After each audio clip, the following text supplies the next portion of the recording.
Hey everybody, how are you today?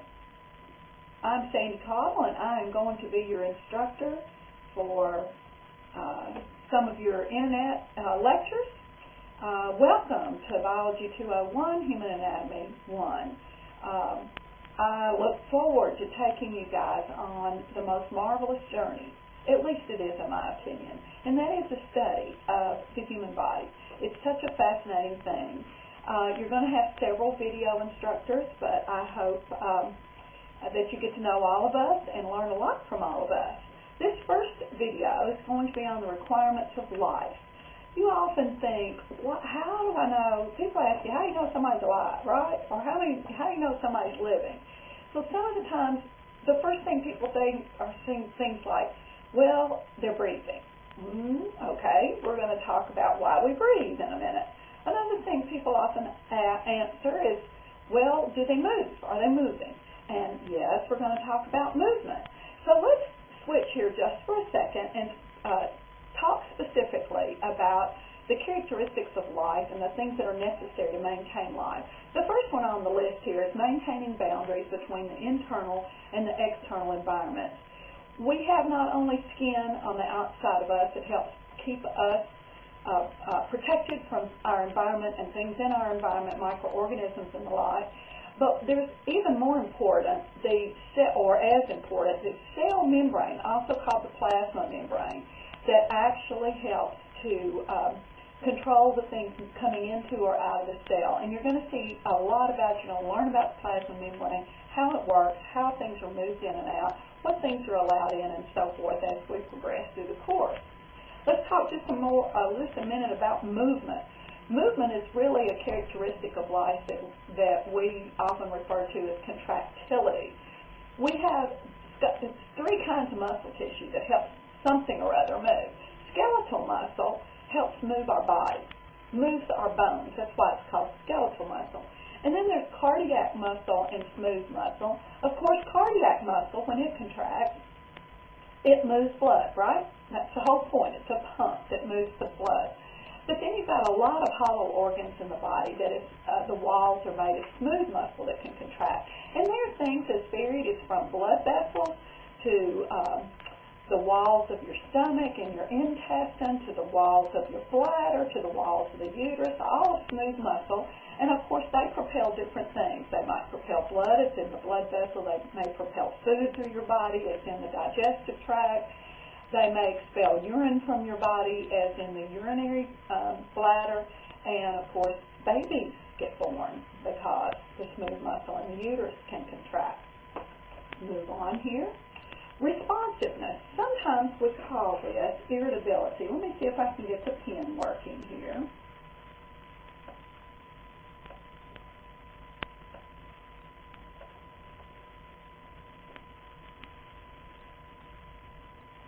I'm going to use a red, I think. Let me write this word for you on here.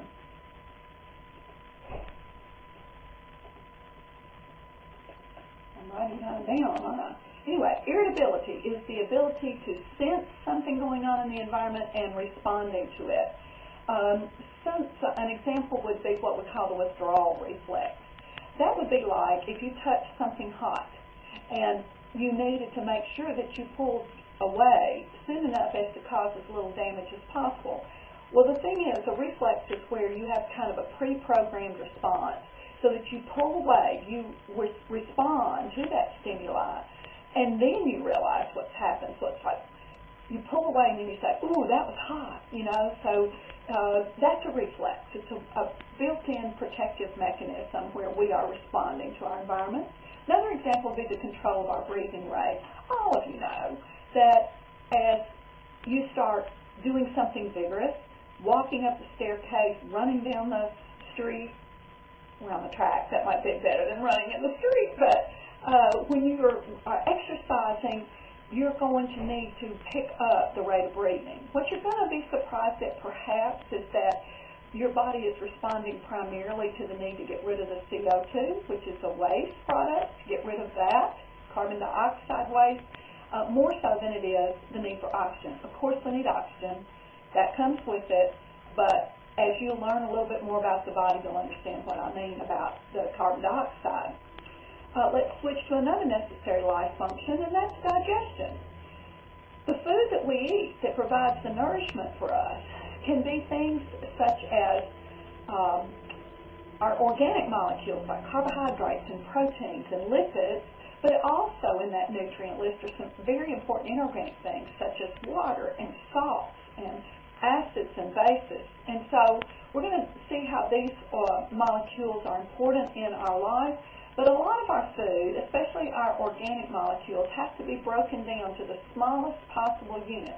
An example would be carbohydrates, where we have to use an enzyme to break your complex carbohydrates down or polysaccharides down into the smallest unit of a carbohydrate, which would be in your monosaccharides, such as glucose. And then that molecule is actually able to be absorbed across the intestines. So we can't get these nutrients until we can get them across the intestinal wall and into our bloodstream so that they can be carried to other parts of our body. So digestion is very important, and that's quickly followed by absorption of the simple molecules. We'll talk more about that later, but this is just a picture of your intestines and some of the structures that you would see inside the small intestine that helps us absorb things across the wall. Let's see what's next. Another consideration are our metabolic processes. Life could not exist without metabolism. All the chemical reactions that happen in our body that keep us living are lumped in this category. They tend to fall into two main groups, anabolic reactions and catabolic. Anabolism means to build. So to take small molecules and to make bigger ones out of it. Catabolism means to tear down, to take apart. And we have both of these things going on. For instance, if you go back to digestion, we're tearing things down. We're running a catabolic process as we are taking molecules down to the smallest levels. And then when we rearrange those molecules into the molecules that we need for something else, then it's anabolism or anabolic. The reaction you see here, in fact, that part right there needs to be down here in the middle of the reaction. This just shows that it's a reversible reaction. But you will have glucose that we can further break down in our body into carbon dioxide, a waste, and water, which is a waste at this point, in order to get the energy that actually held these carbons together. We want that energy so we can convert it to the most usable form of energy, and that is to make a molecule or an anabolic process of making the molecule ATP, adenosine triphosphate. You'll learn more about that in a little bit too. Another necessary life function is we've got to get rid of our waste. Excretion, removal of waste from metabolism and digestion. So some of those wastes are things like urea. Obviously, you've heard of that. You probably can guess it's part of the urine. It's a nitrogenous waste that we've got to get rid of after we've broken down things such as proteins. We have carbon dioxide, such as this carbon dioxide, that we've got to get rid of, and we breathe that out as a waste. And then we have our undigested or leftover from digestion waste that are in our colon that we call feces that we've got to get rid of. Let's see what else we have to do. Another necessary life function is reproduction. And when I say reproduction, I'm sure all of you all are thinking sexual reproduction that leads to a baby. Well, of course, that's important for the whole population of the human being, I guess you could say, Homo sapiens. It's for perpetuation of the species. Individuals don't have to have reproductive abilities like that to maintain their own life, but just to maintain the life of the next generation. And we will talk about how this production of offspring is involving a process that's really important called meiosis, M-E-I-O-S-I-S,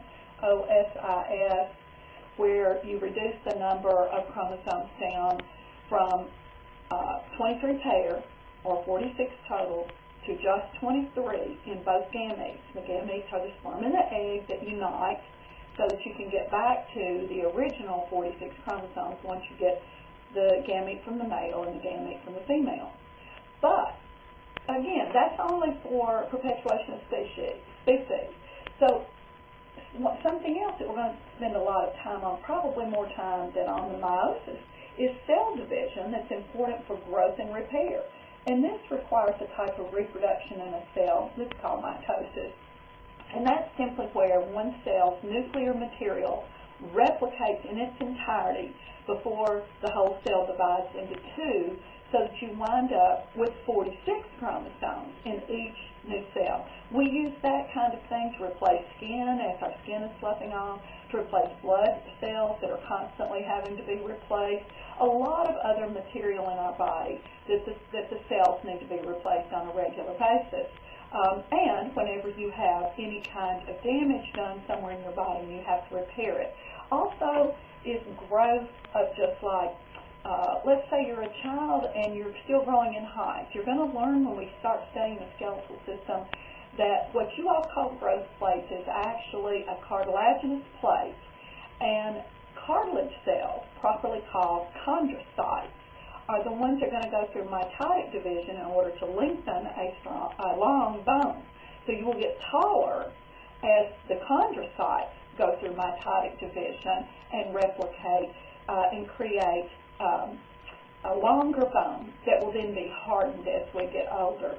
Another very important concept in growth, kind of related to the one above, but is the increase in the size of a body part or of the whole organism. So I've kind of tied both of those in together.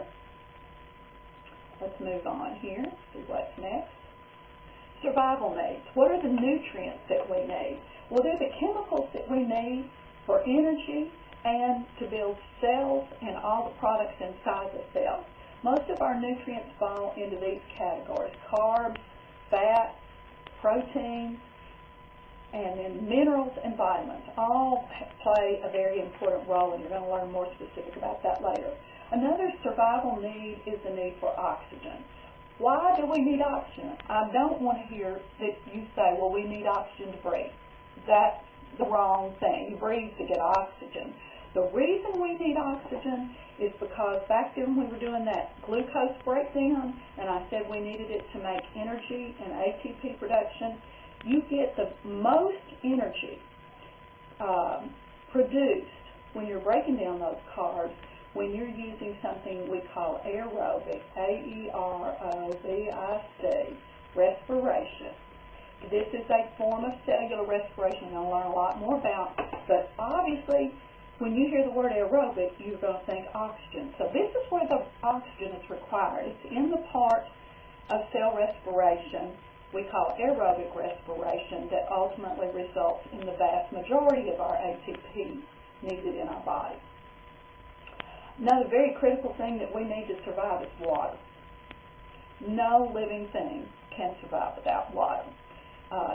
There's some things on Earth that can survive longer than we could without water, things that produce spores and they can lay dry for a long period of time, and then when water does come, then they kind of sprout back to life again. But we need water. All of our chemical reactions require water.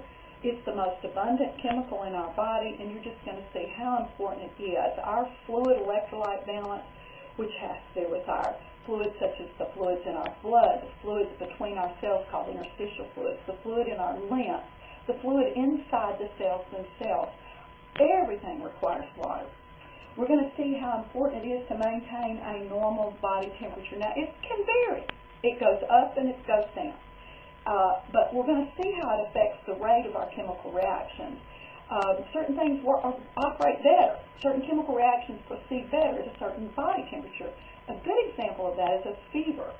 Fever is something where antibodies that are produced in our body are kind of lying there without being activated until the temperature rises. When the temperature rises, suddenly these antibodies become functional. And that's, of course, important in helping us fight this disease and any pathogen that's invaded our body. Another real important survival need is at the correct atmospheric pressure. You know, you can go up too high and not maintain a good enough pressure. For instance, you could have let's think I'll tell you what, instead of altitude, let's think internal pressure first. You know, if you have swelling in the cranial cavity, that swelling can affect the brain. The brain only has so far it can go. So as the pressure builds up in the cranial cavity because of swelling from damage or injury, you know, you can't survive that. The pressure is too much for the brain to survive it. You're going to have a pressure gradient in order to breathe. You've got to be able to lift up on your rib cage in order for air to rush in. You create what's called a negative pressure gradient from the atmospheric pressure on the outside compared to the inside. As you create more space, it's like a vacuum you're pulling in.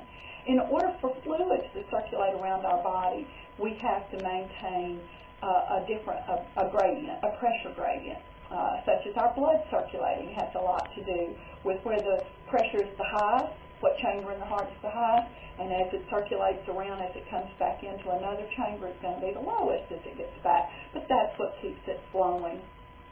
And of course, again, if you go up too high in altitude or too low, such as down in the ocean depths, for instance, pressure in the ocean depths can cause something that I'm sure you've heard of called the bends, where as you rise too fast, you're going to have nitrogen bubbles created in your blood that you haven't had a chance for the nitrogen to get back out of your blood. Nitrogen's not something that normally diffuses into your bloodstream easily, but under great pressures when you're down low in the ocean, they could. And they can cause a lot of problems if the nitrogen doesn't get back out of your blood before it starts bubbling or boiling. So you'll learn more about that later.